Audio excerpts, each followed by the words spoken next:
प्रधानमंत्री जी को जब ये बताया गया था कि बहुत सारे प्रोजेक्ट्स डिले हो रहे हैं, बहुत सारे प्रोजेक्ट थम से गए हैं, तब उन्होंने आनंद फानंद में तुरंत नेशनल इन्वेस्टमेंट बोर्ड बनाया। लेकिन वो कोई कारगर उपकरण सिद्ध नहीं हुआ है, क्योंकि उससे फैसले नहीं हो रहे। एनवायरमेंट मिनिस्ट्री ने, पर्यावरण मंत्रालय ने उसको एक तरह से नकार दिया है, उसको एक तरह से एकदम अनुपयुक्त साधन करार दिया है। पर्यावरण मंत्रालय ने अपनी अहमियत रखी है। मुझे तो लगता है कभी कभी कि जिस तरह का डिले हो रहा है, जिस तरह के करप्शन की खबरें भी आती है, तो पर्यावरण मंत्रालय का एक नया एनवायरमेंटल लाइसेंस राज शुरू हुआ है क्या, यह भी एक देखने जैसी बात है। क्योंकि इससे पूरे देश की तरक्की कम होती है, नुकसान होता है, रोजगार नहीं निर्माण होते। और पहले ही एक विश्व का विकसित दुनिया का एक प्रेशर भारत पे है कि पर्यावरण के इतने सारे नियम कानून वो अपने पर बोझ डालना चाहते हैं कि अपना निर्यात जो है, जो आज सस्ता है इसलिए हो रहा है, वो महंगा कैसे हो, ये उनकी एक रणनीति होती है। लेकिन हमारे अंदरूनी मतभेद, ये 10 जनपद और पीएम और ये जो सारे मतभेद है, उसके कारण चलते आज ये एनवायरनमेंट का एक नया लाइसेंस राज आया है, जो देश के लिए ठीक नहीं है। सही पर्यावरण की रक्षा होनी चाहिए, लेकिन इसका मतलब विकास की बाधा नहीं। और मैं तो अभी अंडमान जाके आया रक्षा संबंधी मामले में, समिति में, तो सबने देखा वहां कितने प्रोजेक्ट्स रक्षा के स्ट्रेटेजिक, वो भी सीआरजेड और एनवायरमेंट क्लियरेंस के कारण सब रिजेक्टेड है या लंबित है। तो क्या मतलब है? So this is one serious issue on which we want to react, that today when the country is facing a complete slowdown of its economy, where we are growing at merely 5% per annum, over our expectation of 7% per year, this is a serious issue in which the government must act proactively and sanction projects so that they are unleashed, the jobs are created, economic activity is more, and things go smoothly. But instead what is happening is, because of their internal contradictions within the UPA, the PMO goes ahead with formation of National Investment Board and the Environment Ministry becomes a roadblock. It doesn't give permissions in time and it doesn't grants. We had been on a recent tour in Defense Committee and we have seen for ourselves, we are writing to the government. In strategic matter of defense also, if you are faced with all kinds of roadblocks and you have to skip the projects because of CRZ and environmental clearances, it seems that there is a new environment license Raj. We don't want that license Raj to come again. So there has to be a coherent policy, and particularly in face of global pressure, which wants to put pressure on India so that the Indian exports become uncompetitive or more costly. So this is the whole game, and where the government should be working in unison, instead it is working in different direction. आज sir एक मुख्य मुद्दा है, तीसरा और अंतिम, लेकिन जम्मू कश्मीर के मुख्यमंत्री ओमर अब्दुल्ला ने जो साक्षात्कार कल दिया है, वो पढ़ने के बाद कोई भी देशभक्त नागरिक हिल गया होगा, क्योंकि ये साक्षात्कार एक तरह से अफजल गुरु को सहानुभूति दर्शाता है और हम इसलिए इसकी भर्त्सना करते हैं। आज उनका पूरा साक्षात्कार कहो, उसमें 3-4 मुद्दों पर आज मैं बात रखूंगा। उन्होंने कहा कि Afzal was young man of 43, he should not have been hanged.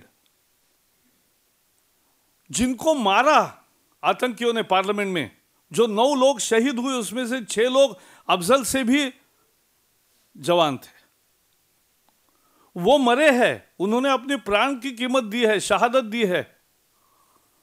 उनके लिए ओमर अब्दुल्ला का दिल नहीं चीख रहा है। और ये जवान है ये कह के उसको आप सहानुभूति जता रहे हो, हम इसकी भर्त्सना करते हैं। उन्होंने न्यायालय के निर्णय को भी तोड़ मरोड़ कर पेश किया है, विच इज ऑब्जेक्शनेबल।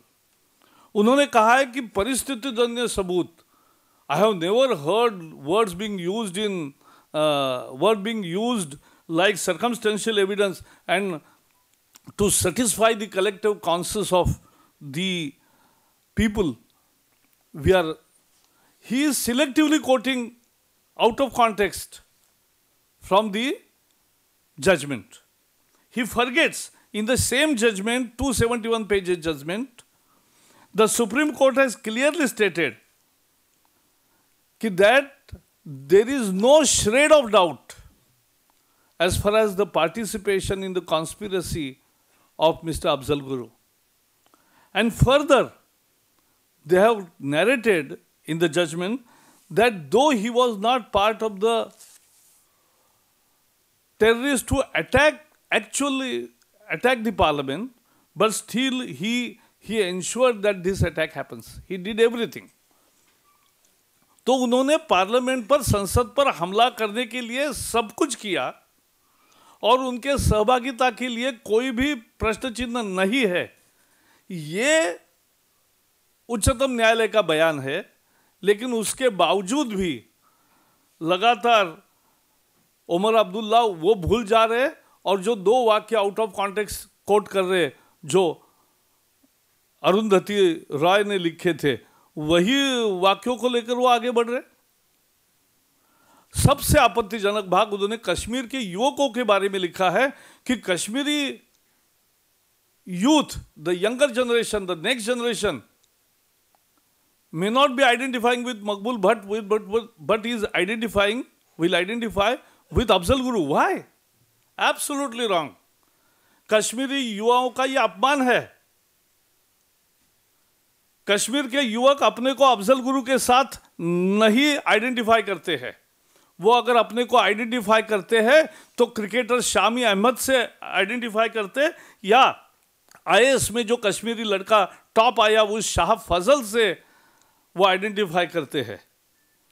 लेकिन ऐसा कहना कि ये सारे जैसे अलगाववादी हो गए, मुझे तो लगा जम्मू कश्मीर के मुख्यमंत्री भेष बदलकर अलगाववादियों की भाषा बोल रहे, तो यह गंभीर है और इसलिए हम इसकी भर्त्सना करते हैं।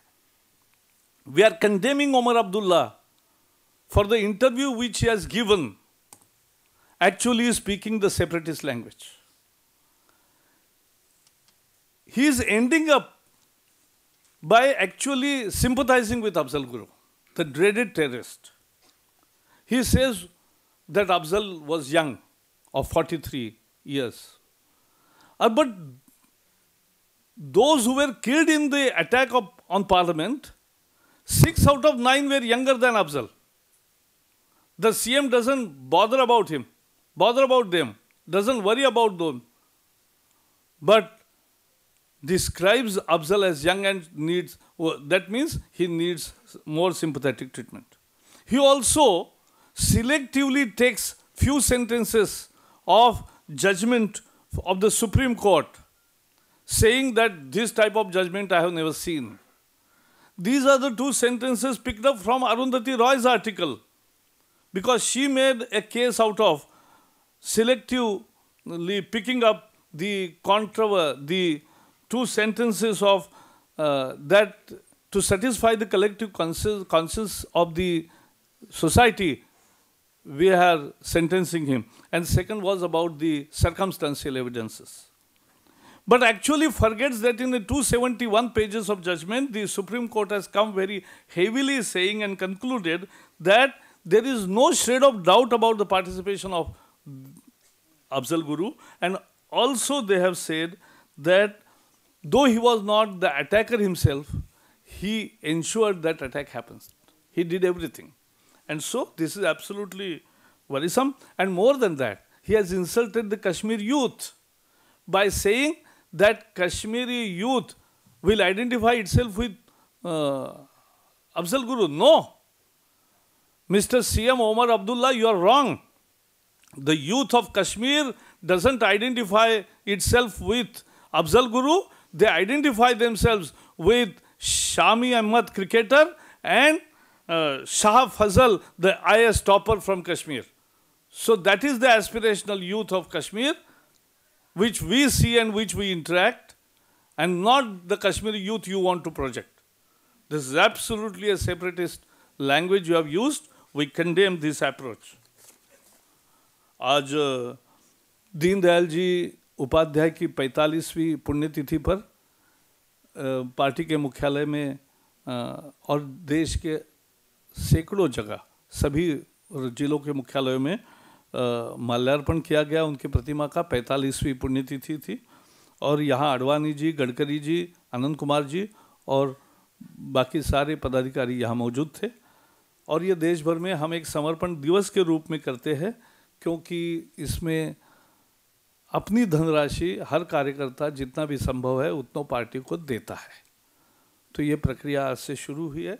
कुछ दिन इधर अलग अलग कार्यक्रमों में ये समर्पण होता है।